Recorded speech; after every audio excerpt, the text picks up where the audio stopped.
Assalamualaikum warahmatullahi wabarakatuh. Jumpa lagi di channel podcast cerita horor. Baik, pada kesempatan video kali ini saya akan meneruskan cerita dari Simple Man di akun Wattpad-nya atau akun Twitternya. Cerita Janur Ireng yang berjudul Bayu Sasono.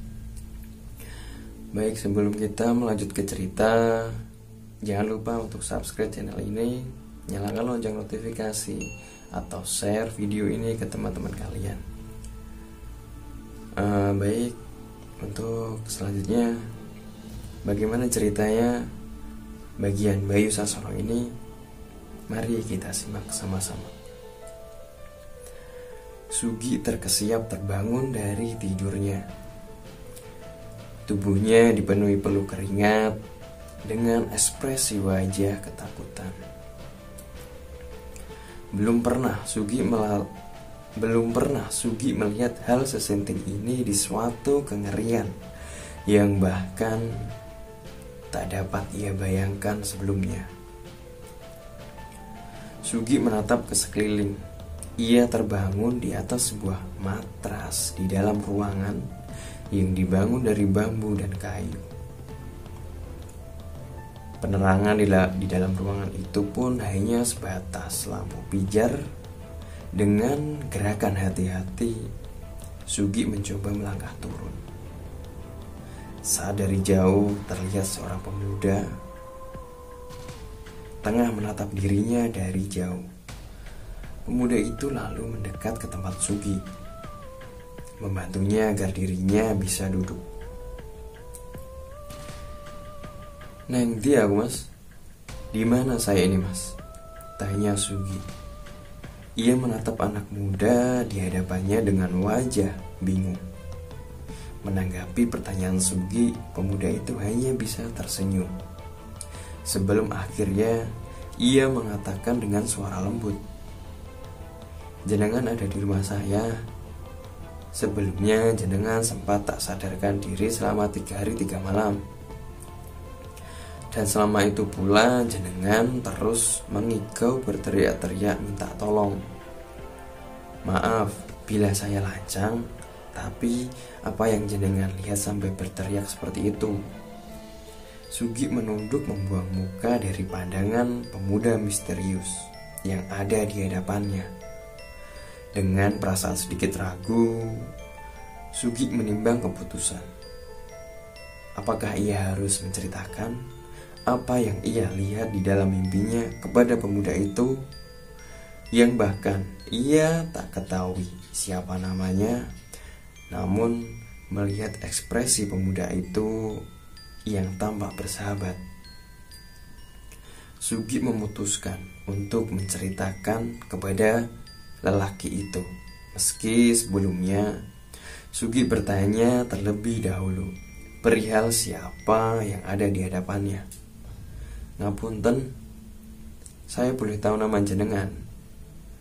Pemuda itu mengangguk, lalu berucap dengan nada suara lembut, "Saya Bayu Sasono, Mas." Selama mendengarkan cerita Sugi, pemuda bernama Bayu itu hanya mengangguk sekali. Terkadang ia menggelengkan seakan tak percaya. Namun sejujurnya Sugi bisa menilai ia adalah pendengar yang baik. Terlihat bagaimana ia menanggapi cerita Sugi, karena apa yang Sugi lihat di dalam mimpinya bukanlah sesuatu hal yang biasa. Karena itu semua adalah bentuk dari sesuatu yang konon tengah mengikat Sugi. Namun Bayu menahan diri. Ia tak bisa menceritakan semua kepada Sugi, karena jika ia melakukan, sama saja ia telah memutus benang kaulo dengan keluarga besar yang saat ini sudah menjamin kehidupannya. Salah satu dari keluarga yang bahkan Bayu harus hormati, keluarga Kuncoro.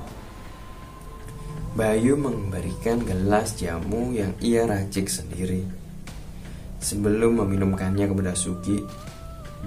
Benar kata Bayu, jamu yang ia minum setidaknya mampu menenangkan dirinya. Kini Sugi bisa jauh lebih tenang dibandingkan sebelumnya. Ia sekarang jauh lebih bisa menerima semua yang ia lihat. Salah satu yang kini akan menghantui dirinya. Mas Sugi, kata Bayu, sebentar lagi yang jemput jenengan akan datang. Saya hanya bisa membantu sampai sini.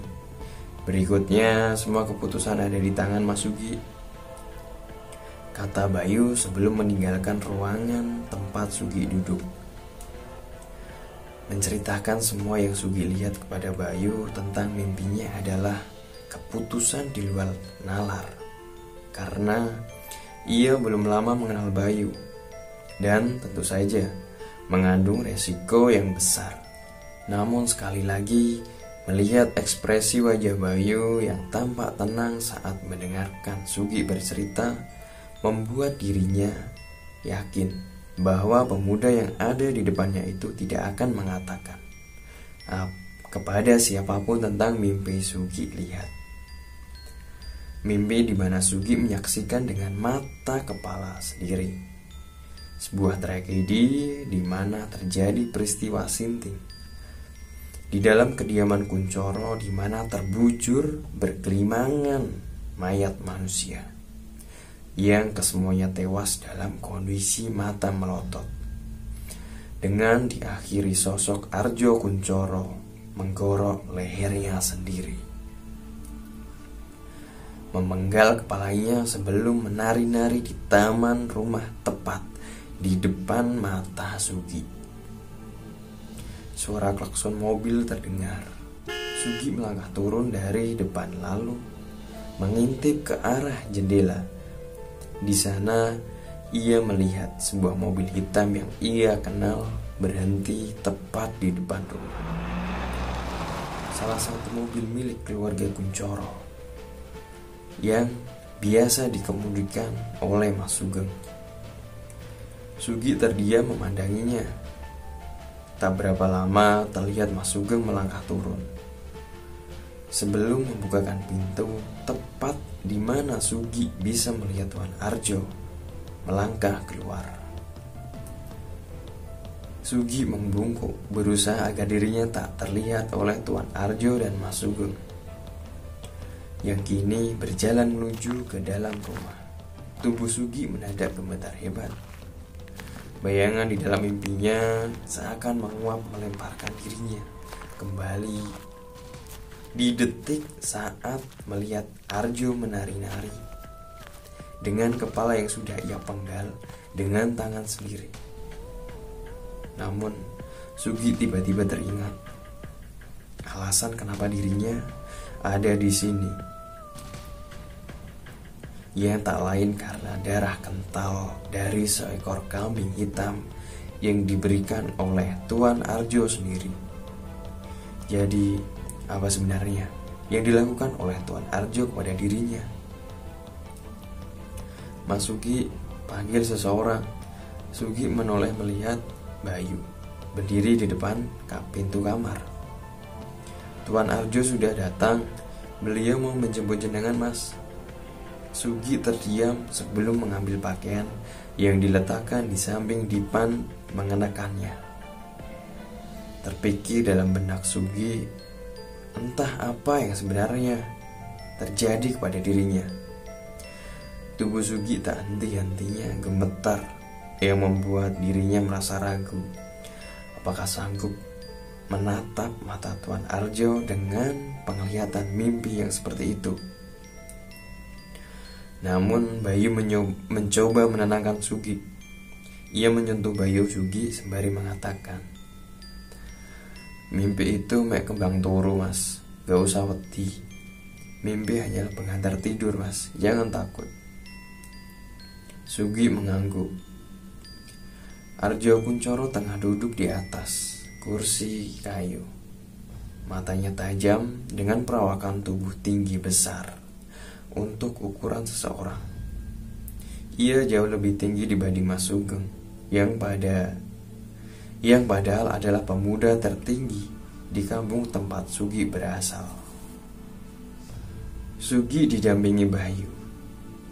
"Nuwun sewu tuan, Mas Sugi gak apa-apa, hanya belum siap nombok getih gombel." "Permisi tuan, Mas Sugi gak apa-apa, hanya belum siap menanggung beban dari darah kambing hitam." Arjo menatap Sugi dengan pandangan mata yang jauh lebih tajam, seolah menegaskan tak ada keramahan di balik wajahnya yang memang terkenal keras. "Aku pancen sengaja nguji anak iki, soale awakmu yo roh. Musuhku iku akeh. Aku mek mestekno, cah iki kok kudro, sing kudu tak lawan mene. Aku memang sengaja menguji anak ini, karena kamu tahu sendiri, musuhku banyak. Aku hanya ingin memastikan saja dia bukan salah satu kudro yang nanti harus saya habisi." Bayu mengangguk. Sugi tak mengira, rupanya Bayu terlihat begitu tunduk di hadapan Arjo.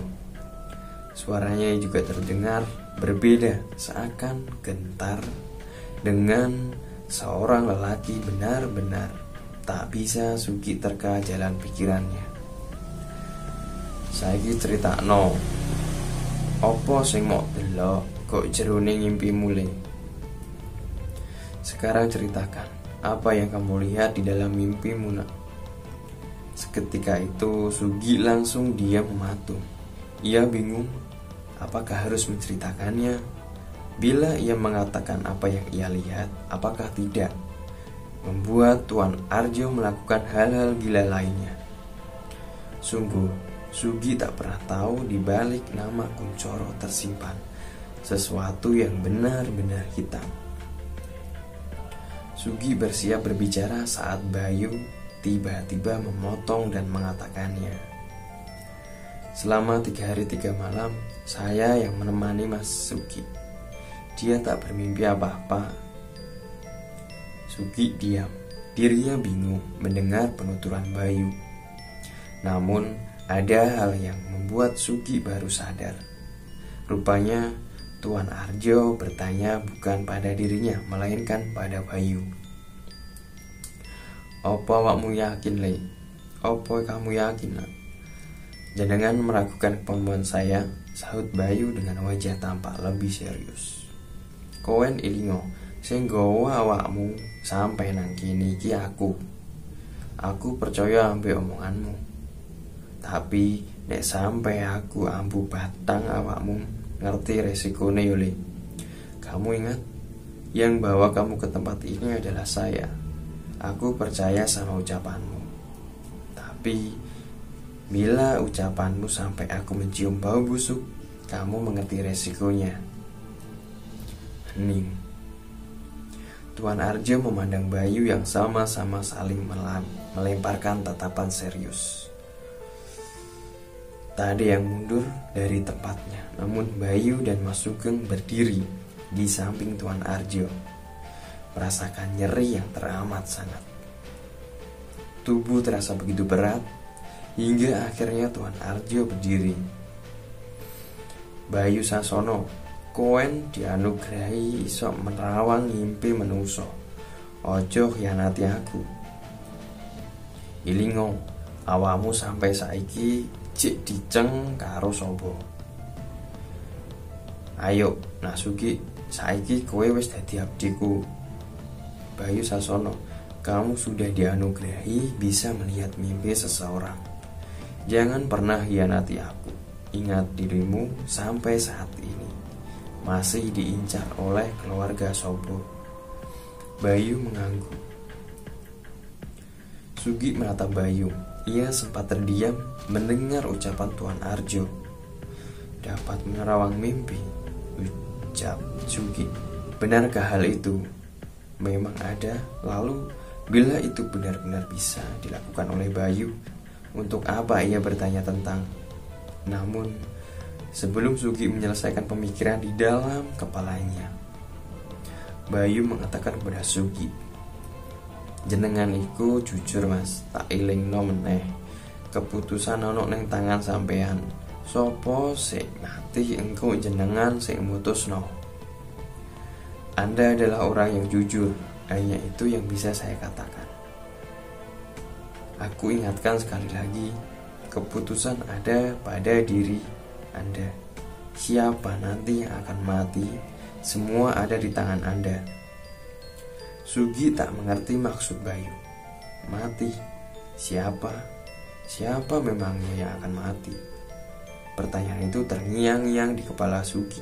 Bahkan saat meninggalkan rumah Bayu, Sugi menatap Bayu untuk terakhir kalinya. Karena Sugi merasa mengerti, ia tak akan melihat pemuda itu lagi.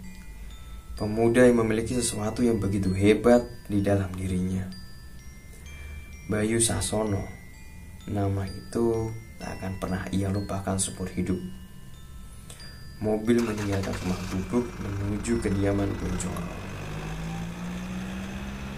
Ya, untuk cerita ini di bagian Bayu Sasono sudah selesai. Ya, jadi nantikan episode selanjutnya. Jangan lupa subscribe, nyalakan lonceng notifikasi, dan share video ini ke teman-teman kalian agar channel podcast ini dapat berkembang dan dapat memberikan berita horor atau cerita horor untuk kalian semua. Sekian dari saya. Assalamualaikum warahmatullahi wabarakatuh.